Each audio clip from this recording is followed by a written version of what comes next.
राम धन पायो पायो जी मैंने, राम रतन धन पायो। ये बात सुना।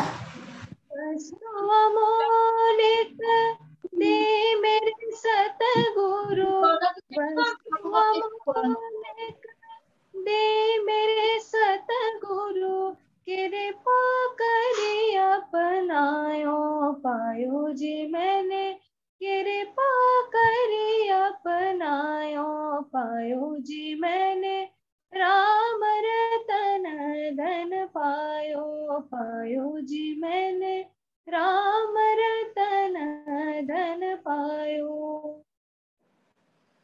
वस्तु अमोलिक दे मेरे सतगुरु, कृपा करी अपनायो पायो जी मैंने, राम रतन धन पायो पायो जी मैंने, राम रतन धन पायो। जन्म जन्म के पूंजी पाए, जन्म जन्म के पूंजी पाए, जग में सभी खोवायो पायो जी मैंने, जग में सभी खोवायो पायो जी मैंने, राम रतन धन पायो पायो जी मैंने, राम रतन धन पायो।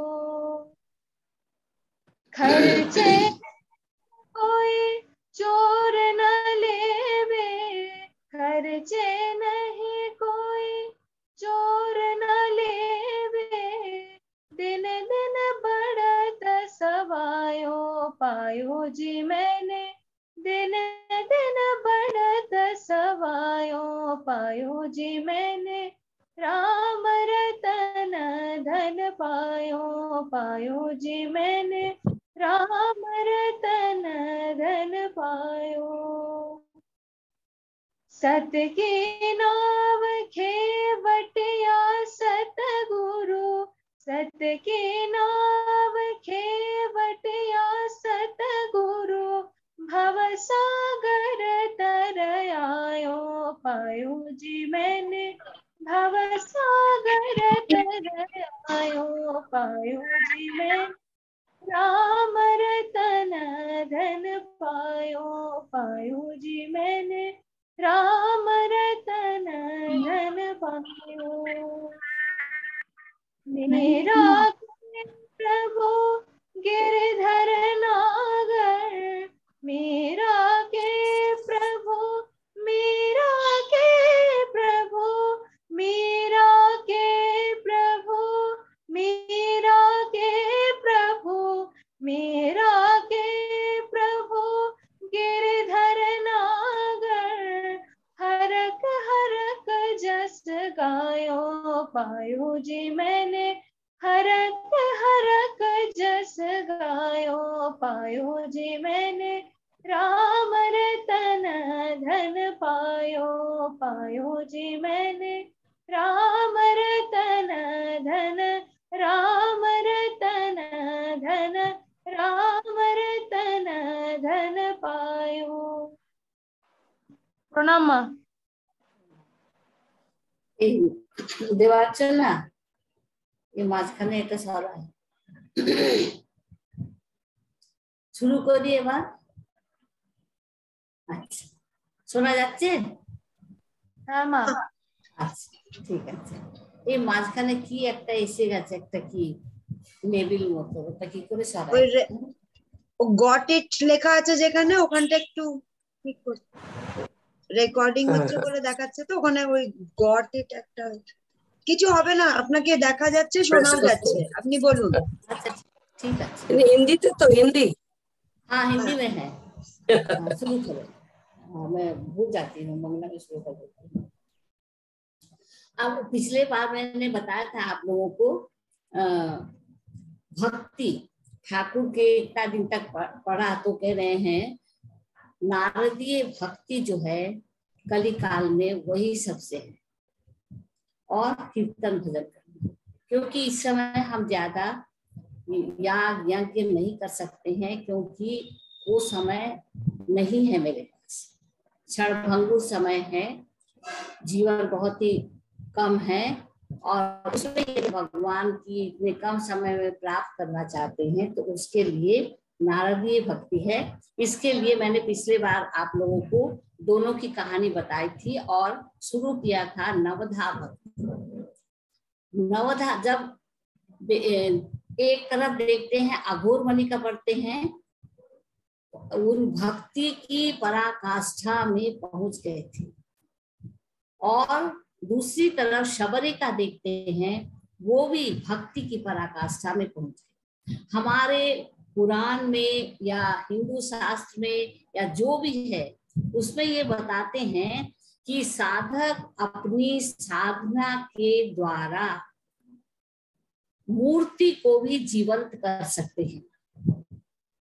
अपनी साधना के द्वारा इतनी ज्यादा उनकी भक्ति होती है कि उस भक्ति से जो मूर्त रूप में प्रतिमा होती है वो जागृत हो जाती है। इसीलिए तो आपने देखा है कि दुर्गा पूजा या किसी भी प्रतिमा पूजा के समय प्राण प्रतिष्ठा करते हैं।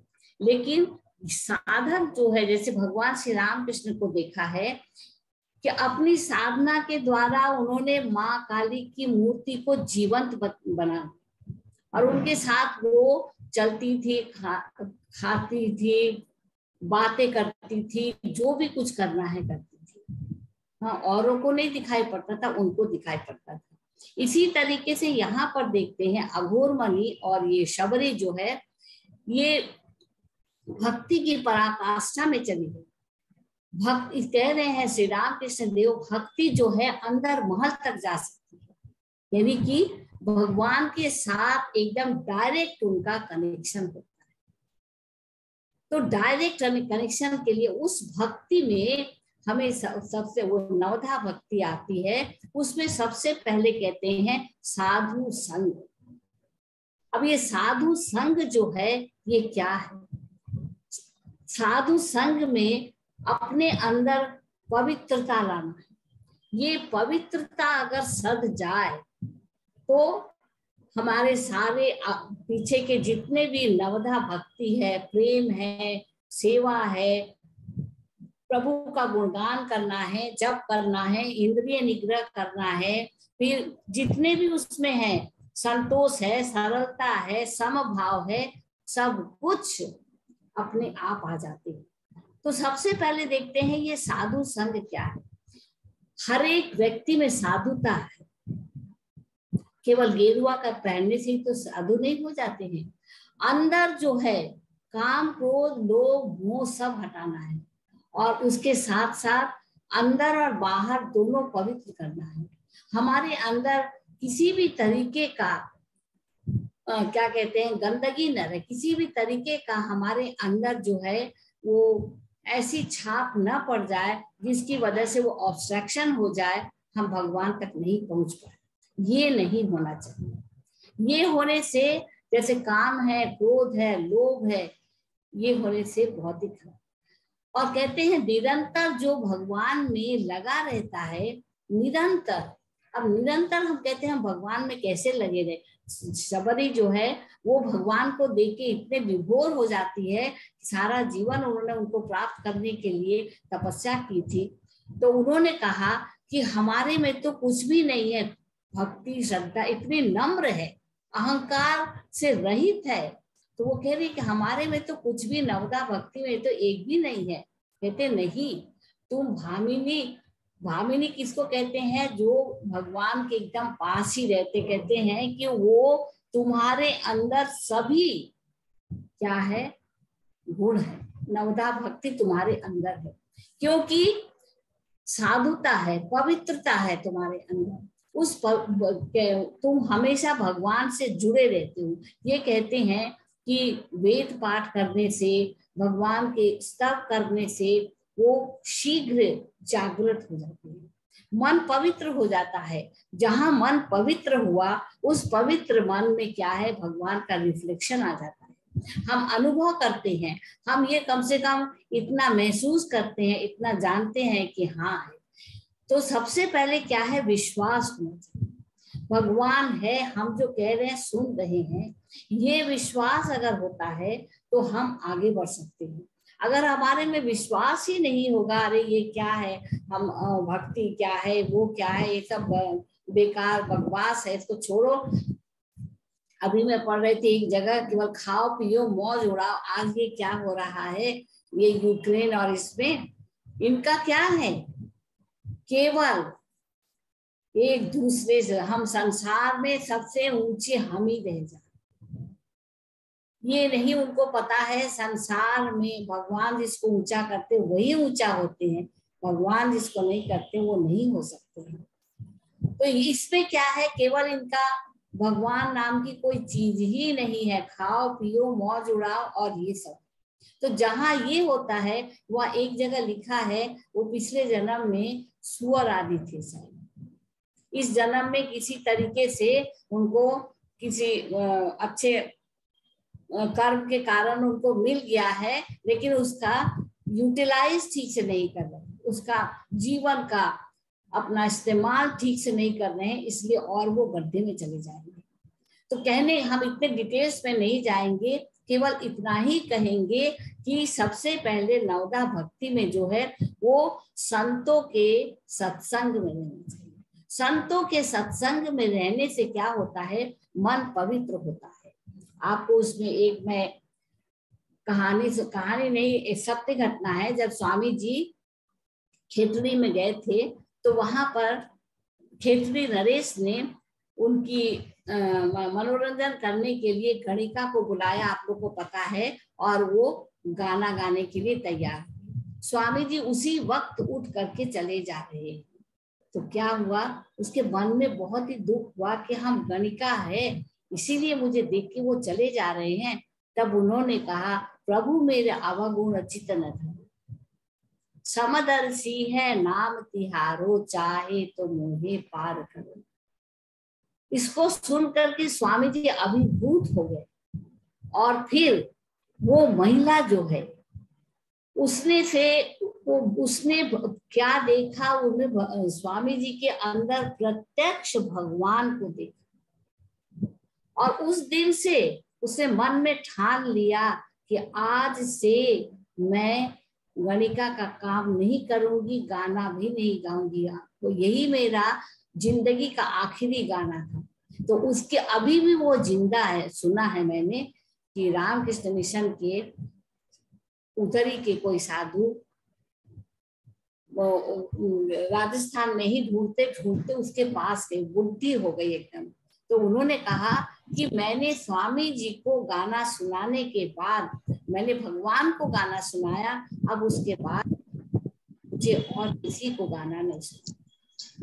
तो इस तरीके से देखिए, 2 मिनट के साधु संग से उनका क्या प्रभाव पड़ा उनके जीवन में,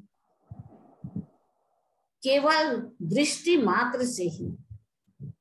और स्वामी जी ने भी जब उनके उस गाने को सुना तो वो भी अभिभूत हो गए, उन्होंने भी आशीर्वाद दिया। तो ये है साधु संग जिसमें पवित्रता आ जाए, अंदर सरलता आ जाए, प्रेम कहते हैं। भगवान से प्रेम करना चाहिए, बिना प्रेम के हम भगवान को प्राप्त नहीं कर सकते हैं। प्रेम किससे होता है, जिसको सोचते हैं कि वो हमारे अपने हैं, हमारे साथ है, हमारे दुख दर्द को दूर करने वाले हैं, हमें सच्चाई का पथ दिखाने वाले हैं, वही उन्हीं से हम प्रेम, वो एकमात्र भगवान ही है। अब मीरा को देखिए, मीरा भगवान से इतना प्रेम करती थी और उन्होंने भी अपनी साधना के द्वारा, अपने मन के अंदर इतना दृढ़ विश्वास के द्वारा उन्होंने जागृत किया। श्री कृष्ण हमेशा ही उनके साथ रहते थे, जब भी वो याद करती थी उनके साथ। सूरदास का देखिए, कहते हैं उनसे इतना प्रेम हो गया था भगवान से कि वो कह रहे हैं कि एक बार जब उन्होंने तो अपने आंख में सुई डाल दिया था ना कि खराब काम किया था, इसलिए कहता आज से मैं संसार का कुछ भी नहीं देखूंगा। और वो झरझर जब रक्त बह रहा है और फिर वो रास्ता पार करना चाहते हैं, इतना ज्यादा पश्चाताप हो रहा है कि हमने गलत काम किया है, सारा उनका पाप धुल गया और भगवान उनके पास आ गए। वो कह रहे हैं मुझे रास्ता पार करा दो। उनका हाथ पकड़ करके रास्ता पार करा के भगवान चले जा रहे हैं, वो अनुभव कर रहे हैं। तब उन्होंने कहा बाह छुड़ावे जात हो निर्बल जान के मोही, हृदय से सब जाओगे तब ही जानोगे तो ही।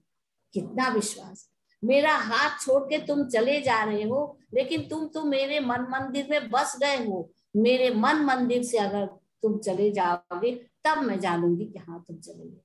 भगवान भी अभिभूत हो, क्योंकि वो सच्चा प्रेम, सच्चा प्रेम में बार्गेनिंग नहीं है। हमें ये दो तो इतना होगा, इतना होगा, ये सब उसमें नहीं है। तो ये बार्गेनिंग जो है जहां नहीं है, जहां भगवान से सीधा सीधा संबंध है, प्रेम है सबके लिए। अब हम कहेंगे कि हम तो वैसा नहीं हो पा रहे हैं। ठाकुर ने क्या कहा, चंदा मामा सबके मामा है, सब लोग प्राप्त कर सकते हैं।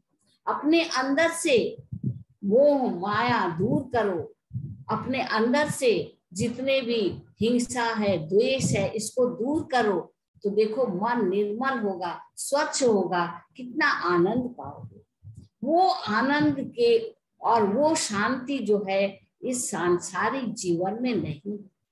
इसके मतलब ये नहीं कि हम संसार नहीं करें, संसार में रहते हुए भी हम किस तरीके से उनको पकड़े। ठाकुर कितना अच्छा उदाहरण दे रहे हैं कि एक तरह के मछली होती है, वो जब इधर आ जाती है उसमें कीचड़ रहता है, लेकिन उसके शरीर में कीचड़ लगता नहीं है। तो ये संसार को बोल रहे हैं कीचड़ है, उसके अंदर हो तुम भी, लेकिन उसको अपने अंदर मत घुसने दो। मतलब जो सांसारिकता का चीज है, गंदी चीज है, उसको अपने अंदर मत लगाओ, बल्कि अपने अंदर साफ सुथरा रखो, प्रेम रखो भगवान से, विश्वास रखो, दृढ़ विश्वास, उसी से तुम आगे बढ़ सकोगे और उसी से गुरु चरणों की सेवा कर सकोगे। गुरु चरणों की सेवा एक तो प्रत्यक्ष रूप से हो सकती है। अब गुरु नहीं है तो हम क्या उनकी सेवा नहीं कर सकते हैं? कर सकते हैं। गुरु ने हमें जो पथ दिखाया है उस पथ में अगर हम चले तो अति अवश्य हम बढ़ेंगे। क्यों? क्योंकि गुरु का दिया हुआ पथ जो है वो हमारे आध्यात्मिक जीवन में एक क्या है, कड़ी है भगवान से मिलने के लिए। तो उस पथ पर अगर हम चले तो हम अवश्य कर सकते हैं। अगर साक्षात गुरु की सेवा करना है, इसमें शंकराचार्य के एक उदाहरण दे रहे हैं। पद्मपाद उनके एक शिष्य थे, वो और सब शिष्यों में वो पढ़े लिखे उतने नहीं थे, जैसे हमारे लाटू महाराज है। तो वो एक बार क्या किए, शंकराचार्य जी के कपड़े को धोने के लिए नदी किनारे गए और धो रहे हैं। उसी समय शंकराचार्य अपने शिष्यों का शिक्षा देंगे सब बैठा करके। तो कह रहे हैं कि देखो पद्मपाद तो अभी तक नहीं आया है, भगवान तो जान रहे हैं, वो उधर नदी के किनारे दूसरी तरफ कपड़ा भगवान शंकराचार्य जी के कपड़े को धो रहे हैं और वो इतना विभोर है अपने गुरु के चरणों का ध्यान करने में, वो करके भी कह रहे हैं कि गुरु जी मैं अभी आ रहा हूँ अभी। और ये लोग कह रहे हैं कि नहीं, आप शिक्षा देना शुरू करें, उपदेश देना शुरू कर दीजिए। लेकिन शंकराचार्य जी समझ रहे हैं कि हमारा एक शिष्य जो है वो अभी आ रहा है, अब इतनी गहरी नदी और इतना बड़ा उसको पार करने में तो समय लगेगा। लेकिन गुरु की कृपा देखिए, वो जहां जहां पैर रख रहे हैं वो नदी के ऊपर से ही चले आ रहे, इतने विभोर हो गए, जहां जहां पैर रख रहे हैं वहां वहां कमल का फूल हो जा रहा है और पैर रखते रखते शीघ्र। ये क्या है? ये अपने गुरु की सेवा है। अपने सच्चे दिल से भगवान की, अपने गुरु को भगवान सोच रहे हैं, उनकी सेवा कर रहे हैं, इसलिए भगवान ने भी उसको बचाया। तो गुरु की सेवा, उनकी चरणों की सेवा करने से हम आगे बढ़ सकते। उनकी चरणों की सेवा हम, अब गुरु तो हमारे पास नहीं है, शरीर त्याग दिया है, पहले ही बताया, उनके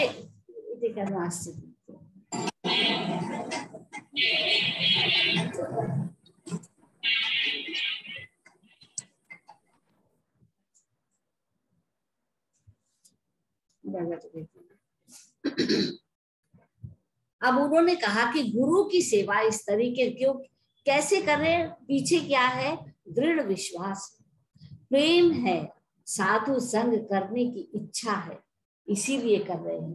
फिर क्या बोल रहे हैं, मेरे गुण समूह का गान करना।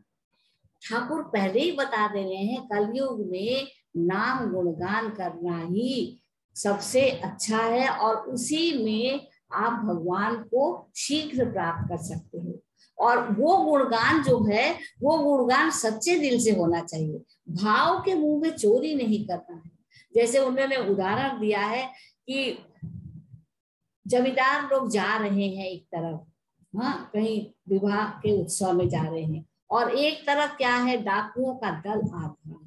उन्हें नहीं पता है ये डाकुओं का दल है, क्योंकि वो गा रहे हैं केशव हरि हरि, ये केशव कौन है कौन है, फिर वो कह रहे हैं गोपाल गोपाल हरि हरि। देखिए भगवान का नाम ले, इसका मतलब तो केशव, ये लोग कौन है, गोपाल गोपाल, मतलब ये लोग क्या है, गायों के झुंड जैसे है। हरि हरि, हर लो, अब उनके ऊपर धावा करके सब हरि। इधर मुंह से बोल क्या कर रहे हैं, भगवान का नाम बोल रहे हैं। भगवान श्री राम कृष्ण देव छोटी छोटी बातों पर इतना ध्यान दे करके सभी लोगों को चेतावनी दे रहे हैं, उनकी आंतरिकता को बढ़ा रहे हैं, चैतन्य हो तुम्हारा कैसे। तो ये उदाहरण दे करके कितना सुंदर बता रहे हैं, भाव के घर में चोरी नहीं करते। हम ऊपर से दिखा रहे हैं भगवान को, भगवान का प्रेम कर रहे हैं, सब कुछ कर रहे हैं, आंतरिकता नहीं है। आंतरिकता होनी चाहिए, प्रेम होना चाहिए, तभी तो हम उन्हें प्राप्त कर सकते हैं, अन्यथा नहीं कर सकते हैं। तो इस तरीके से कह रहे हैं कि भगवान के नाम का हमेशा गुणगान करना चाहिए। अब हम कहेंगे कि हम दिन भर तो सांसारिकता के काम में फंसे रहते हैं, हम कैसे उनका नाम करें? कर सकते हैं, हर काम के साथ अगर उनको जोड़ लेते हैं तो क्या हम नहीं कर सकते हैं? हम किसी की सेवा कर रहे हैं, हम किसी से बातें कर रहे हैं, तो हम किससे कर रहे हैं? उसके अंदर भी भगवान है, मेरे अंदर भी भगवान है। किसी को खाना खिला रहे हैं तो भगवान को, यहाँ तक कि मैं भी जो खा रहा हूँ वो भी हम भगवान को ही खिला रहे हैं। हमारे अंदर जो भगवान है, कहते वो जठराग्नि जल रही है, तभी तो उसको शांत करने के लिए हम खा रहे हैं, और अपने शरीर को रिष्ट पुष्ट क्यों कर रहे हैं? ताकि आपका गुणगान करें। अहम वैश्वानरो भूत्वा प्राणी नाम देहमासु, कहते हम ही तुम्हारे अंदर जठराग्नि बन करके तुमको भूख का महसूस करा रहे हैं। तुम यह मत सोचो कि मैं खा रहा हूं, अपने उसके अंदर जो भगवान है उसको खिला रहे हैं। अब उसमें व्यास देव, उसमें देखा उन्होंने क्या कहा, नदी पार करने के लिए क्या बात है, सुनाई पड़ रहा है? सुनाई पड़ रहा है? अच्छा, तो उन्होंने कहा कि हे यमुने, अगर मैंने कुछ नहीं खाया है तो तुम दो भाग में बंट जाओ, बीच से रास्ता कर दो। ये कैसे हुआ? उन्होंने, ये इतना पूर्ण विश्वास है, दृढ़ विश्वास है कि हमारे अंदर जो भगवान है मैं उसको खिला रही हूँ। तो ये जो है भगवान का नाम का गुणगान अपने हर कार्य के साथ करना चाहिए। श्री माँ को देखिए, उनमें कितना अपने शिष्यों के प्रति प्रेम था। जयराम वाटी में थी, रात में 2 बजे एकदम अंधेरे में उठ करके झाड़ू लगा करके रास्ता साफ कर रही हैं। तो एक जनी देख के कहा, माँ इतने रात में आप झाड़ू क्यों लगा रहे?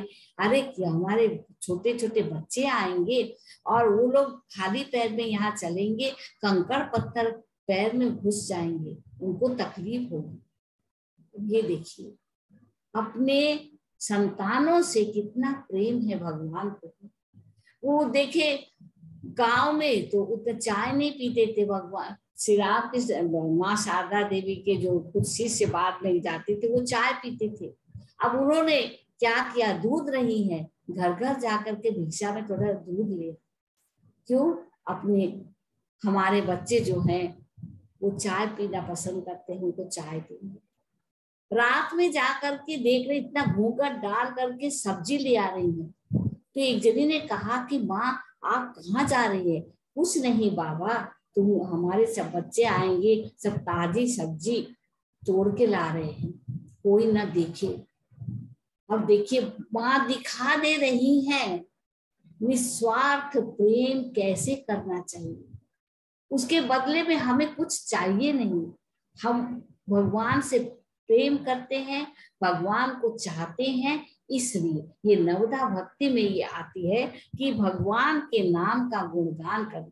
भगवान के नाम का गुणगान कैसे करें? हमेशा जप करते चहे और हर कार्य में भगवान के नाम को जोड़ दे। तो उससे क्या हुआ, अपने चित्त की शुद्धि होती है। चित्त की शुद्धि जितनी ज्यादा होगी हम उतने ही पवित्र होते जाएंगे और उतने ही भगवान के साथ जुड़ते जाएंगे। ठाकुर बता रहे हैं जितने ही तुम गंगा के तरफ बढ़ोगे उतना ही तुम्हें शीतल हवा मिलेगी, पवन मिलेगी और तुम्हारा शरीर जो है स्निग्ध होगा। फिर ये भी बता रहे हैं कोई गलती से दूसरे पथ में चले जाए लेकिन उसका अंतर जो है वो सरल है तो भगवान उसको बचा लेते हैं। बता रहे हैं ना, एक आदमी, ठाकुर बता रहे हैं कहाँ जाना चाहते थे, पुरी में जाना चाहते थे जगन्नाथ देव का दर्शन करने के लिए, लेकिन वो उल्टे पथ में चले जा रहे थे। लोगों ने कहा आप कहाँ जाना चाहते हैं? तो कहता हम पुरी जगन्नाथ जी में जाना चाहते हैं। उन्होंने कहता आप तो उल्टे चले आ रहे हैं, आप इधर जाइए तो यहाँ आपको इस रास्ते से आपको जगन्नाथ देव का, वहां आप पुरी जा सकते हैं, जगन्नाथ देव के मंदिर में जा सकते हैं। अब देखिए वो अंदर से सत्य था लेकिन गलत पथ पर जा रहा था। भगवान ने ही प्रेरणा किसी को दे करके उसको फिर लौटाया, क्योंकि उसके मन में क्या होता है, उसके मन में कोई गलत चीज नहीं था, हम भगवान को ही प्राप्त करेंगे, लेकिन गलती से वो दूसरे पथ में चले जा रहे थे, इसलिए भगवान ने उसकी रक्षा की। इसलिए कहते हैं मंत्र का जाप हमेशा करो, बिना मंत्र के जाप के आप नहीं पढ़ सकोगे। क्यों? क्योंकि भगवान के नाम का इतना महत्व है, उसका प्रभाव इतना ज्यादा है कि अगर हम स्वामी जी बोल रहे हैं 1 सेकेंड, वो तो कह रहे हैं कि 10 मिनट भी मन के अंदर कोई इधर उधर की चीज नहीं आए, केवल भगवान का नाम जप ही करे, ऐसे करे कि सच में जुड़ जाए। देखिएगा वो आनंद, वो शांति जो हम लोग को प्राप्त होगी वो कहीं नहीं, किसी से बात बोल के भी नहीं होगी, किसी से कुछ काम करके भी नहीं होगी, क्योंकि उसमें हमने अपने मन के दरवाजे को बाहर जाने से रोक दिया है और मन को बाहर के दरवाजे से नहीं जाने दे करके अंदर जो हमारे हृदय में भगवान बैठे हुए हैं हम उनको बुला रहे हैं और उनसे हमारा किस तरीके से संबंध हो, प्रेम हो, ये हम देख रहे हैं। तो इस तरीके से क्या कर रहे हैं, निरंतर जप करने से भी वो हम प्राप्त कर सकते हैं।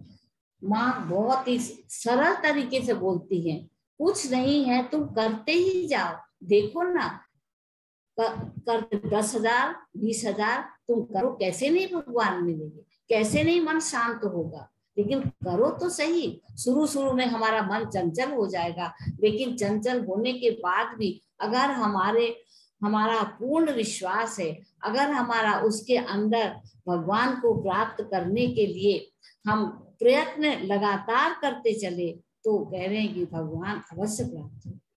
क्योंकि उस समय हम अपने मन को समझा दे, मन तुम्हें बाहर नहीं जाना, तुम्हें और कुछ चीज की चिंता नहीं करना।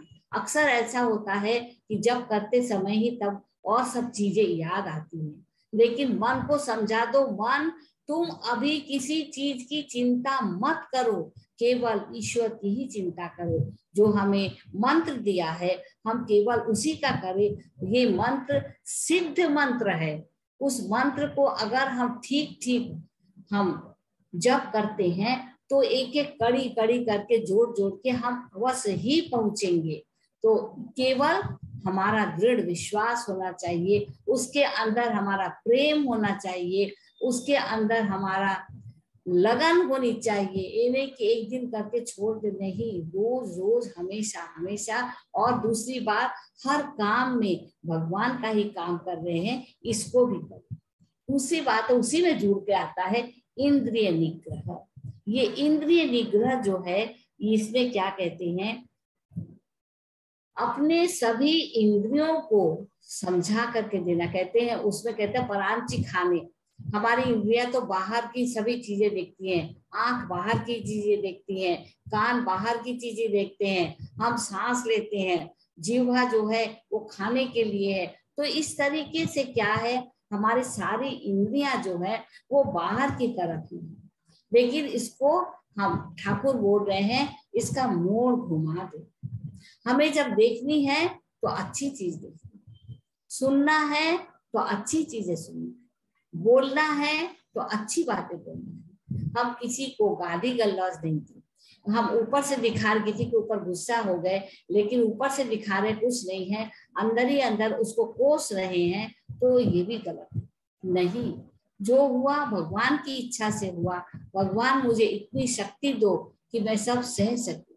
तो इससे क्या होगा, हमारे अंदर जो है चित्त शुद्धि हो और भगवान अवश्य आगे ले चलेंगे। तो ये जो है इंद्रिय निग्रह जो है, तरह तरह के काम जो हमें संसार में करना पड़ता है, भगवान से प्रार्थना करें कि भगवान ये बहु कार्य जो है इसमें हमसे मुक्ति दो, वैराग्य हो जाए। जब हम तरह तरह के काम से हमें कोई शांति नहीं मिलेगी। हमें जितना जरूरत है हम उतना ही करें, और इसमें वैराग्य जितना हो सके हम अगर उसको प्राप्त करते हैं तो ये बहुत ही अच्छा होता है। इस वैराग्य से हमें भगवान की प्राप्ति होती है। ये इंद्रिय निग्रह जो है ये एक शील है, निरंतर संत पुरुषों की सेवा करनी है, तभी क्या है हमारे इंद्रिय का निग्रह हो। इसमें ठाकुर के ही तो उदाहरण दे रहे हैं।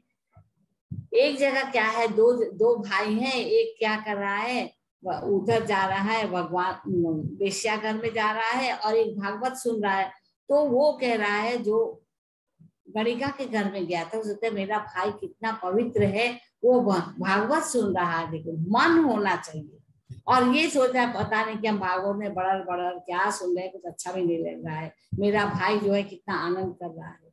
अब देखिए दोनों के गए तो हैं वो गलत काम में, लेकिन उसका मन कहाँ है, भगवान की तरफ है। उसके मन में पश्चाताप हो रहा है, और ये जो भागवत सुन रहा है इसके मन में लोभ हो रहा है।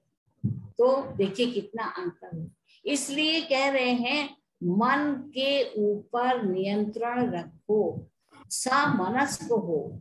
मन तुम इधर उधर क्यों जा रहे हो, मन तुम गलत बात क्यों सोच रहे हो।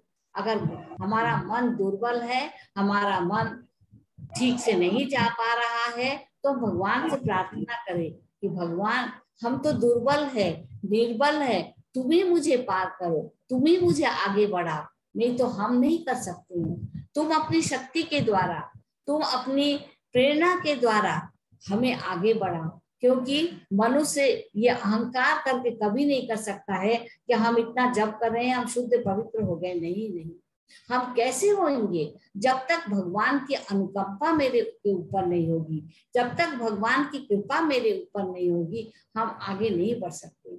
ये भगवान के अनुकंपा को, भगवान के प्रेम को, भगवान की बात को हमारे अंदर हृदयंगम करने के लिए हमें भगवान से हर समय हाथ जोड़ के प्रार्थना करनी चाहिए कि भगवान हम निर्बल है, दुर्बल है, हम आगे नहीं बढ़ पा रहे हैं, तुम ही करो। ऐसा होता है ना, बहुतों में इतना अहंकार आ जाता है। अब वो अहंकार बहुत चीजों का होता है, विद्या का अहंकार है, रूप का अहंकार है, धन का अहंकार है, न जाने कितने कितने। हम संसार में सबसे बड़े हैं, अभी जो हो रहा है, हाँ, हम ही सबसे बड़े हैं और कोई नहीं है, हमसे बड़ा और कोई नहीं। कोई कैसे, अरे हम तो क्या कहते हैं, भगवान के एक तिनके के अगर लाख गुण, लाख उसका छोटा छोटा करे, वो भी हम नहीं। मर्जी होगी वो उठा के कभी पटक देंगे, कभी अपने गोद में बैठाएंगे। लेकिन हमें क्या है, पूर्ण शरणागति। माँ तुम्हारे चरणों में है, तुम चाहे जैसे बिल्ली का बच्चा होता है ना, वो कभी ले करके क्या कहते हैं, चावल को उसमें रखते हैं, कभी कहीं रखते, कभी कहीं रखती है, उनकी दया के ऊपर है। इस तरीके से भगवान, मैं तुमसे प्रार्थना कर रही हूँ, हम अकेले नहीं चल सकते हैं, तुम ही मेरी सहायता करो, तुम ही मुझे आगे बढ़ा करके ले चलो, तभी हमारे अंदर वो शीलता आएगी, पवित्रता आएगी, दृढ़ विश्वास आएगा और हम आगे बढ़ते चलेंगे। ये नवदा भक्ति की एक है कि इंद्रिय निग्रह। फिर है जगत भर को जितने भी लोग हैं समभाव से देख। ये समभाव जो है ना, ये बहुत ही इम्पोर्टेंट है। अक्सर होता है कि हम जो हमको अच्छा लगता है, चाहे वो कैसे भी हो, वो हमारे प्रिय है, और जो अच्छा कार्य करते हैं अब उससे हमारी घृणा है तो कहते हैं नहीं वो अलग है। उसको भी भगवान ने बनाया है, हमें भी भगवान ने, इसलिए हर जीव से प्रेम करो। जब वो ठाकुर के भक्त, ठाकुर के त्यागी संतान में से एक हैं, वो पूछ रहे हैं कि हम हर एक जीव में भगवान देखें, तो ये कहते हैं ये आखिरी जिंदगी का, ये साधना का ये आखिरी चीज है। हर चीज में अगर हम भगवान को सच में देखते हैं तो क्या होता है कि हम आगे बढ़ रहे हैं। हर चीज में समभाव कैसे लाए, इसी तरीके से लाए कि जैसे भगवान हमें बनाया है, भगवान ने उसको भी बनाया। हमको किसी से हेट्रेट नहीं करना, घृणा नहीं करनी। हम क्यों करें घृणा, हम किसी से भेदभाव क्यों रखें, भेदभाव रखना ही नहीं है। हम सभी एक ही जगह से आए हैं, एक ही जगह में जाएंगे। जब एक ही जगह से आए हैं, एक ही जगह में जाएंगे, तो हमारे भेदभाव कहाँ है। समभाव, इस तरीके से अपने मन को समझा करके हम आगे बढ़ सकते हैं कि ये समभाव जो है ये बहुत ही, हालांकि मुश्किल तो जरूर है, थोड़ा बहुत तो हमारा होता ही है कि हम उसको ज्यादा चाह रहे हैं, इसको कम, लेकिन मन को समझाना पड़ेगा। मन अगर हम इस तरीके से करेंगे तो हमारा जीवन बर्बाद हो जाएगा। और ये मनुष्य जीवन जो है ये इतने मुश्किल से मिला है, अगर इसको हम गंवा देंगे तो हम तुम्हारे पद से दूर चले जा रहे हैं। प्रभु हमारे अंदर समभाव दो, हम सबको समान रूप से देखें। जैसे चंद्रमा की किरणें सबके ऊपर पड़े, सूरज की किरण सबके ऊपर है, ये नहीं बोले कि गंदी चीज है उस पर नहीं जाएंगे और ये साफ चीज है इस पर जाएंगे, नहीं, सबके ऊपर समभाव से जाएंगे। ठीक उसी तरीके से हमको भी इन सब चीज से सीखना है कि हम समभाव रखें, कि वो भी भगवान के हैं, हम भी भगवान के हैं। भेदभाव कहीं नहीं है, जहां भेदभाव आया वही हम गड्ढे में गिरे। इसलिए अगर भेदभाव नहीं है तो मन में सच में शांति है, मन में एक अनिर्वचनीय आनंद होगा, मन के अंदर एक क्या बोले, अहंकार जो है वो भारी होता है, वो नीचे गिर जाता है। और समभाव जो है वो अगर सच में है सबके अंदर, समभाव सबको समान दृष्टि से देखते हैं, वो हल्का होता है, ऊपर उठता है, भगवान के रास्ते में ले जाता है। तो इस तरीके से हमें अपने अंदर समभाव लानी चाहिए। सभी राम में है, सबके अंदर घट घट में वही राम लेता। हम मुंह से बोल रहे हैं लेकिन कार्य में नहीं कर रहे हैं, ये गलत है। हमको कार्य रूप में भी परिणत करना है। जिस तरीके से हम सिद्धांत के रूप में कर रहे हैं, घट घट में वही राम लेटा, तो हम उसको व्यवहार में भी करें। व्यवहार में क्यों नहीं करते हैं? व्यवहार में नहीं करने से तो उसका कोई फल ही नहीं होगा। तो इस तरीके से हम व्यवहार में भी उसका ये करते हैं तो इसका फल अच्छा होता है। तो सम भाव रखना ये नवदा भक्ति की एक बहुत बड़ी विशेषता है, बिना इसके नहीं चल सकता। दूसरा है संतोष, ये सबसे इम्पोर्टेंट। हमारे अंदर संतोष नहीं है, हम सोचते हैं एक तो सांसारिकता की तरफ जो कहते हैं हमें और चाहिए और चाहिए और चाहिए और चाहिए, करते करते वो भारी हो जाता है, डूब जाता है।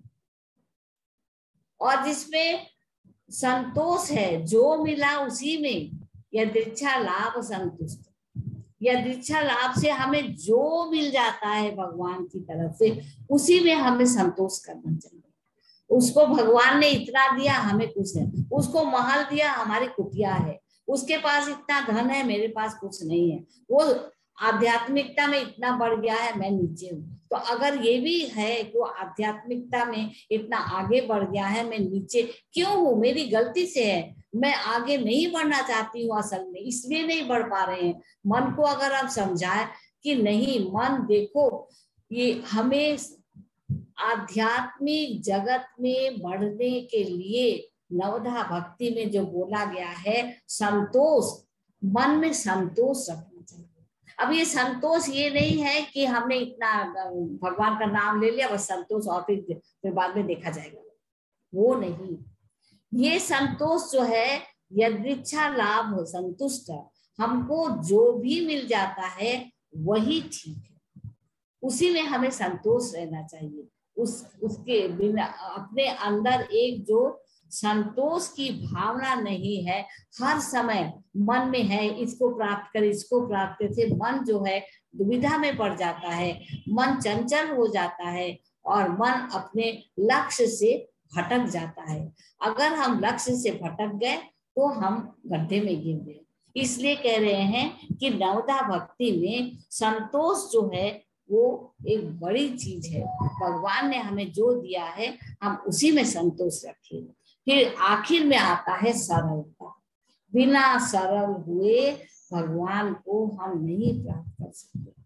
अब देखिए हम जितने भी बड़े बड़े महापुरुष को देखते हैं वो वास्तव में बहुत सरल है, उनके अंदर कोई कुटिलता नहीं है, उनके अंदर कोई बांकापन नहीं है, उनके अंदर कोई जटिलता नहीं है, सरल सहज भाव से आगे बढ़ना।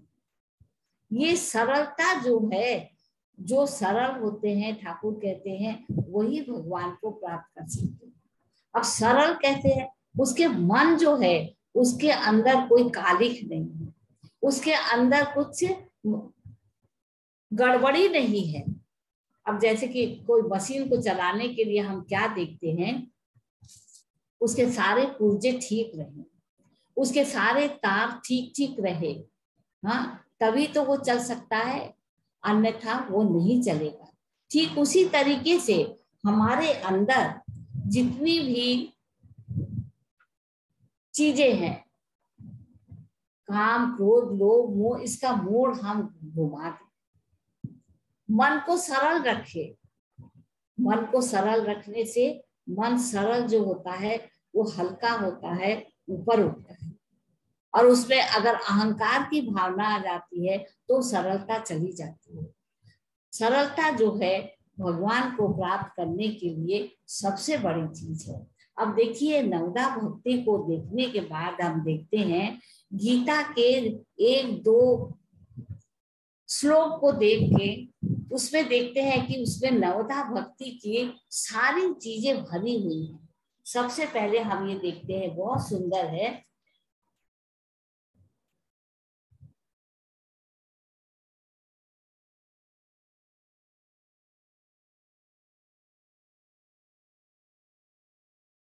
यदृच्छा भगवान की इच्छा से हमको जो मिल गया है हम उसी में द्वंद्व, उसमें द्वंद्व नहीं, हमें क्यों नहीं मिला है उसे क्यों मिला है, नहीं, द्वंद्व नहीं होना चाहिए मन के अंदर, तभी सरलता है।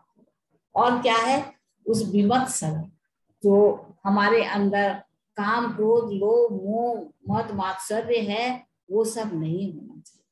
और फिर कहते हैं सम सिद्धा व सिद्धौ च कृत्वापि न निबध्यते।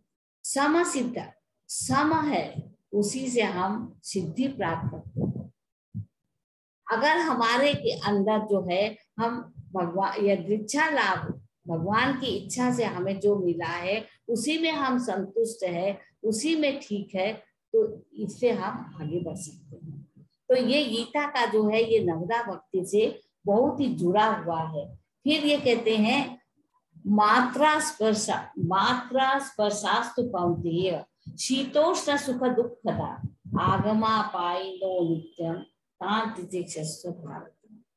यानी सुख दुख, जैसे शीत, गर्मी, बरसात सह लेते हैं, हम पेड़ से सीखते हैं। पेड़ देखिए जाड़ा भी सह रही है, बरसात को भी सह रही है, कड़ी धूप को भी सह रही है।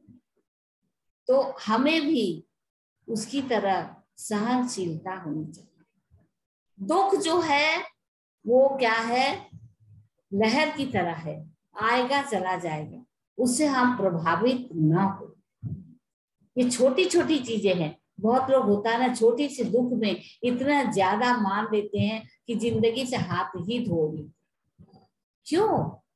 अरे हमें तो ये सुख दुख जो है भगवान से प्रार्थना करनी चाहिए, हमको स्पर्श न करे, हम उसके प्रभाव में नहीं आए, क्योंकि न तो दुख रहेगा न सुख रहेगा। रहेगा क्या? जैसे शीत आती है हमेशा रहती है क्या? चले जाती है। जाड़ा जाता है, हमें गर्मी जो आती है, बरसात जो आती है, आते हैं जाते हैं, उससे हम प्रभावित नहीं हो। ये तो आएगा जाएगा। इसी तरीके से किसका, जिसके जीव, स्वामी जी कहते हैं, ठाकुर भी बोलते हैं, संघर्ष जो है उससे हम सीखते हैं, उससे हमें प्रभावित नहीं होना चाहिए। संघर्ष जीवन, उसमें से अगर हम उत्तीर्ण हो जाते हैं, प्रभावित नहीं होते हैं, तो हम आगे बढ़ रहे हैं। हमको कुछ दुख आया तो हम उसमें एकदम सब कुछ भूल गए। जिंदगी का दुख, जिंदगी में केवल दुख ही दुख है। अरे दुख क्यों है? दुख तो आएगा जाएगा, उससे हम प्रभावित न हो।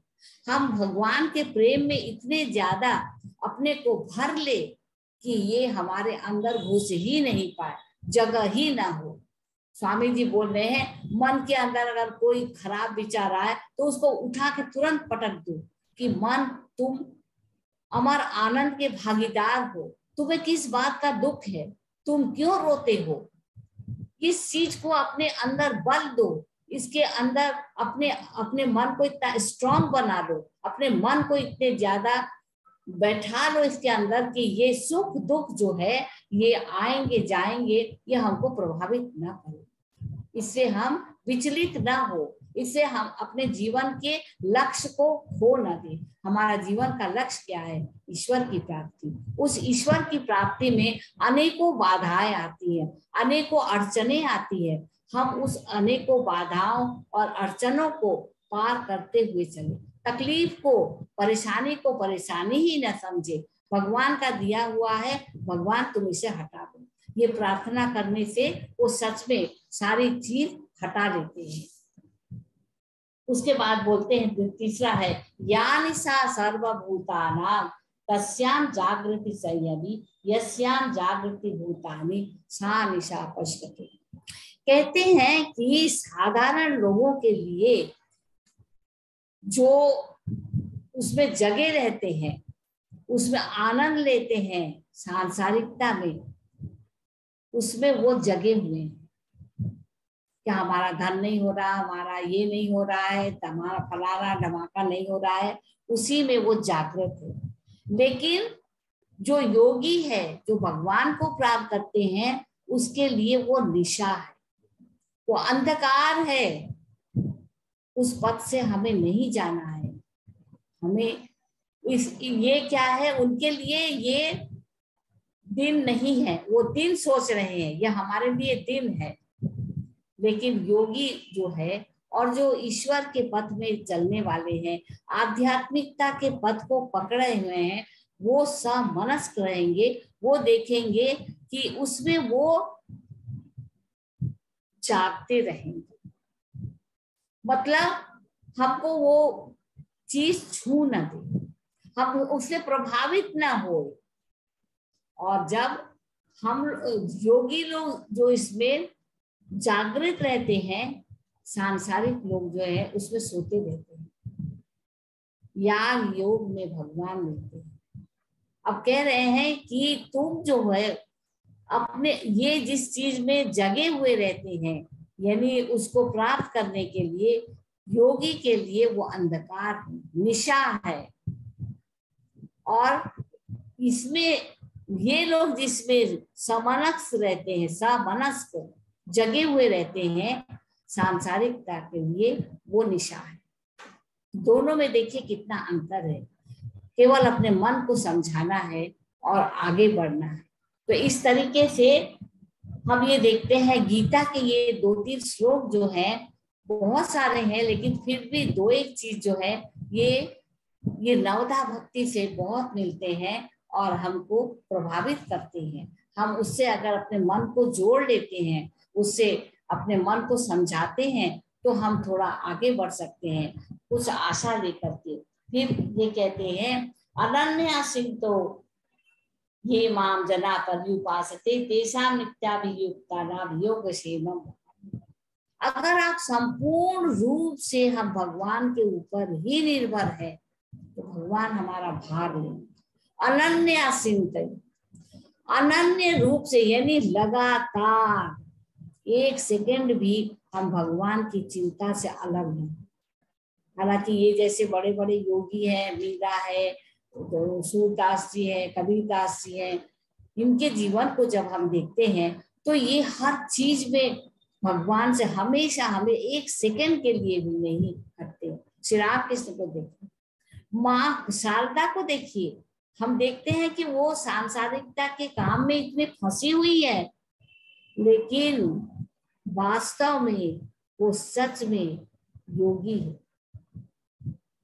वो ध्यान कर रही है, भगवान के नाम से इतनी जुड़ी हुई है। ऊपर से दिखा रहे हैं कि हम सब्जी काट रहे हैं, नहीं, दिखाने के लिए वो सब्जी काट रही है भक्तों की सेवा के लिए, लेकिन मन उनका जो है भगवान में टिका हुआ है, उसके सिवा और कहीं नहीं है। तो इस तरीके से जो हमेशा भगवान के नाम लेता है, उसमें टिका रहता है, तो उससे क्या होता है, वो हमेशा आगे बढ़ता जाता है। भगवान उसके भार को ले लेते हैं, उसके जिंदगी का जो भार है उसको भगवान वहन करते हैं, ले जाते हैं। पुराणों में उसमें हम कितना उदाहरण देखते हैं, शायद आप लोगों को दिया भी होगा वो बहुत उदाहरण। बाबा खापा उनका नाम सुना है, वो काली जी के बहुत भक्त थे। अब वो क्या कर रहे हैं, उनकी माँ की मृत्यु हो गई, श्राद्ध करना है। श्राद्ध के लिए क्या करते हैं, पूरे संसार भर में बोला, मतलब गांव भर में सबको न्योता दे के आए हैं कि कल हमारे माँ का श्राद्ध है, आके खाइएगा। सब लोग कह रहे हैं अरे भगवान, ये कल क्या खाएगा, उसका तो इसका जुगाड़ है नहीं। और पूरे गांव, अपने गांव नहीं, आस पास के जितने भी गांव हैं बोल के आया है, कौन इसको देगा, पगला है ये, इसकी बात मत सुनो। सब आपस में बोल रहे हैं। हाँ, गांव में तो एक दूसरे को बोल रहे, जानते हो सबको क्या करें, न्योता देके आ रहे हैं, इसके घर में तो एक चावल का एक दाना भी तक नहीं है, कैसे होगा। लेकिन क्या है, भगवान के ऊपर पूर्ण विश्वास है, हम नहीं करेंगे, माँ करें। किसी को माँ ने स्वप्न दिया कि उसकी माँ का श्राद्ध है, जमींदार जी को, और जमींदार जी ने स्वप्न में पाया कि उनके घर में सब चावल और ये सब जितने भी सामान है सब पहुंचा दो। सारे गांव वाले देख रहे हैं, पता नहीं कहाँ से टोकरी भर भर करके सब्जी, चावल, मसाला, घी, तेल सब आ रहा है। अरे भगवान, ये तो पगला था, कैसे आ गया। हाँ, और वो हाथ में ताली देके भगवान का नाम ले रहे हैं, कितना उनमें विश्वास है। देखिए, ये केवल कहानी नहीं है, पूर्ण रूप से भगवान के ऊपर इतने विभोर हैं, इतने उसमें डूब गए हैं कि कुछ, लेकिन माँ के ऊपर श्रद्धा थी, अपने माँ का काम करने लगे। उसके बाद देखिए दूसरी परीक्षा आती है। सब लोग जब खाना खाने बैठे हैं, इतनी मूसलधार पानी बरस रहे हैं, सब लोग कह रहे वाह, अब देखा सामान तो आ गया। जो नचाने वाले होते हैं वो तो ऐसे ही करते हैं, हमको खाना खिलाने के लिए बैठा दिया, ऊपर से बारिश आ रही है, कैसे करेंगे, माँ तुम ही देखो, माँ तुम ही देखो, नाचने, माँ का नाम लेके नाच रहे हैं। जितनी जगह में सब लोग खाना खाने बैठे उतने धूप है और दूसरी जगह पानी गिर बरस रहा है। माँ का खेल कौन समझेगा? केवल वही समझ सकते हैं। पूर्ण रूप से विश्वास है माँ के ऊपर, वो हमारे भार लेंगी, वो हमारा हाथ पकड़ के आगे बढ़ाएंगी। क्यों? क्योंकि हमने अपने को दे दिया है संपूर्ण रूप से। माँ मैं तुम्हारा हूँ, तुम्हारी जैसी मर्जी है मुझे चलाओ, तुम्हारी इच्छा है मुझे गिरा दो, तुम्हारी इच्छा है अपने गोद में रख दो। तो ये जो है पूर्ण रूप से जो विश्वास है, ये नवदा भक्ति की भी एक वो है, सरल रूप से विश्वास करना। और ये गीता में भी बोल रहे हैं कि जो पूर्ण रूप से भगवान के ऊपर विश्वास करते हैं, भगवान उसके सभी इच्छाओं की पूर्ति कर देते हैं। अब वो इच्छा भी है, वो सरल और सत पथ पर चलने वाले जो है, उस इच्छा की उनकी पूर्ति कर देते हैं। तो इस तरीके से हम इस नवदा भक्ति में देखते हैं, जब वो रोती है शबरी के हमारे में तो कुछ भी गुण नहीं है, तब रामचंद्र जी बोलते हैं अरे शबरी तुम में तो सारे गुण हैं, तो नवदा भक्ति के सारे गुण तुम्हारे अंदर है।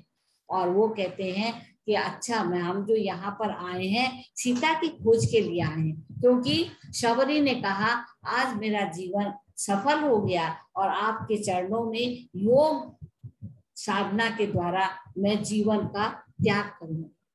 लेकिन उसके पहले जब वो पूछते हैं कि हम सीता की खोज कैसे, उसी के खोज के लिए तो हम आए हैं, तब वो बताते हैं थोड़े से दूर में जाइए, वहां पर बाली सुग्रीव रहते हैं, वो आपको बताएंगे कि सीता को किधर ले गए। और जब ऐसे वो बोल देती हैं, तब वो योग के द्वारा अपने शरीर को श्री रामचंद्र जी के चरणों में ही त्याग दी। अब ये देखिए सारा जीवन उन्होंने किस तरीके से प्रार्थना किया, अपने जीवन को ढाल दिया, चाहे कितनी भी कठिनाई कम थी उनको, संसार में अवहेलना करते। और इधर अघोर मणि को देखिए, अपने साधना के द्वारा राम लाला को, कृष्ण को उन्होंने प्राप्त किया, एकदम जीवंत उनके पास में है, गोद में बैठे हैं। एक दिन वो ध्यान कर रही थी, रात में 2 बजे से 8 बजे तक केवल ध्यान ही करती थी। उन्होंने देखा भगवान श्री राम कृष्ण उनके सामने बैठे हुए हैं, तो वो हाथ पकड़ के जैसे उनको पकड़ने चले गए, तो श्री राम कृष्ण देव ने भी हाथ बढ़ाया और उनके हाथ से गोपाल निकला, और वो गोपाल उछलते उछलते उनके गोद में आ गई। ये हम लोग सोचते हैं ये क्या है, ये कहानी जो है कहानी नहीं है। ठाकुर ने, जो विवेकानंद जी थे, हमेशा हर चीज को परख के देते थे, उनको उन्होंने बताया कि देखो किस तरीके से समय हो गया ना, किस तरीके से उन्होंने भगवान को प्राप्त किया। अच्छा, इस आप लोग का समय हो गया शायद ना, ठीक है, अब खत्म कर दे रहे हैं। केवल ये बता रहे हैं कि अगले महीने में क्लास होगी, उसके बाद जून के महीने में क्लास नहीं है, बहुत गर्मी है। तो अगले महीने में आप लोग क्लास देर मत कीजिए, शायद है मई के महीने में 4 तारीख को अगर कर लीजिए तो अच्छा है। पहले ही 4 को आपका फर्स्ट वो है वेडनेसडे, या उसके बाद 11 को है। 4 को कीजिए या 11 को कीजिए, बताइए कब करेंगे। हाँ